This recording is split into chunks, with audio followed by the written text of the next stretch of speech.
स्वागत है खुदावंद की प्रेजेंस में। आज डिलीवरेंस वीक्स के दौरान कुछ हफ्ते हम बाइबल स्टडी को थोड़ा डीप करेंगे। जब हम ये डीप बाइबल स्टडी कर रहे होंगे, मेरा विश्वास है कि परमेश्वर वचन के जरिए आपसे बात भी करेंगे और आपको छुड़ाएंगे भी।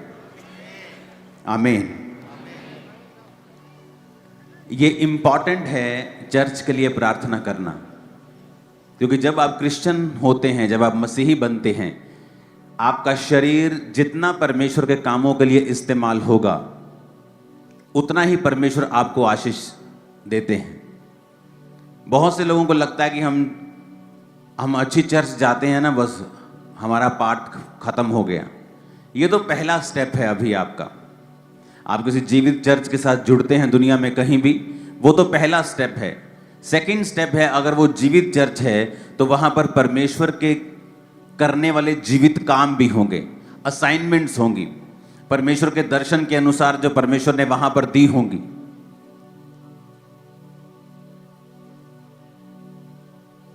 ये पीछे थोड़ा मैनर में रहो टेंट टीम।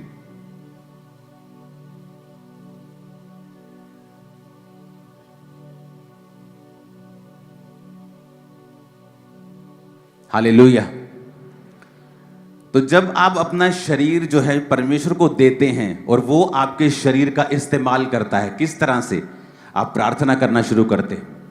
आपको पता चलता है कि आप एक जीवित चर्च के एक मेंबर हैं, आप उसका एक हिस्सा हैं, और आप जब चर्च में जाते हैं तो उस हिसाब से परमेश्वर आपको प्रार्थना करने के लिए कहता है। और जब आप प्रेयर करना स्टार्ट करते हैं, परमेश्वर आपको बरकत देता है, क्योंकि यही आपके बुलाने का परमेश्वर का मकसद है।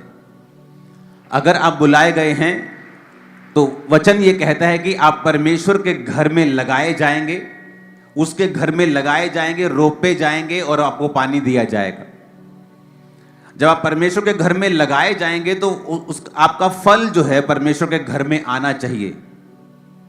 यानी आपका जीवन, आपका गिफ्ट, आपकी ताकत, आपका सांसारिक गिफ्ट, सांसारिक पहुंच, हर एक चीज का फायदा परमेश्वर के घर को, परमेश्वर के राज्य को होना चाहिए।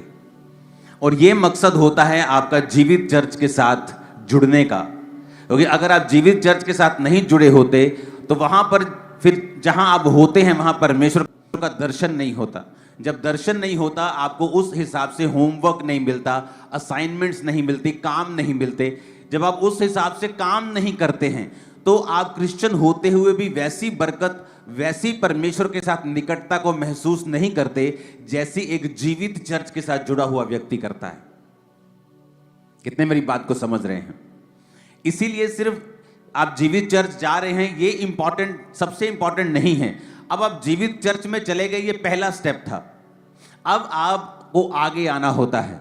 कोई इवेंजलिस्ट टीम में है, कोई काम कर रहा है, कोई बो रहा है, कोई प्रार्थना कर रहा है, कोई उपवास कर रहा है, और आपको परमेश्वर के कामों को, दर्शनों को जो परमेश्वर अपने दास को देता है या आपको देता है, इस विजन को, मिनिस्ट्री को देता है, उसके हिसाब से प्रार्थना करना, उसके हिसाब से उपवास रखना, उसके हिसाब से बोना, उसके हिसाब से अपने काम करने।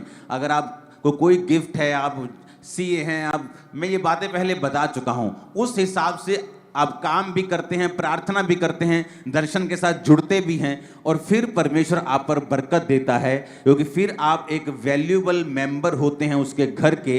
एक ऐसी गाड़ी बन जाते हैं जिसे अगर रोज एक ऑनर इस्तेमाल करता है तो वो उसकी टाइम पर सर्विस भी कराता है, वो उसको साफ भी रखता है, वो उसको बचा के भी रखता है। तो आपकी वैल्यू परमेश्वर की निगाहों में उतनी ही है जितना आप उसके राज्य के लिए काम करते हैं। आप उसके राज्य के लिए जितने मूल्यवान हैं, आपकी निगाह, परमेश्वर की निगाह में आप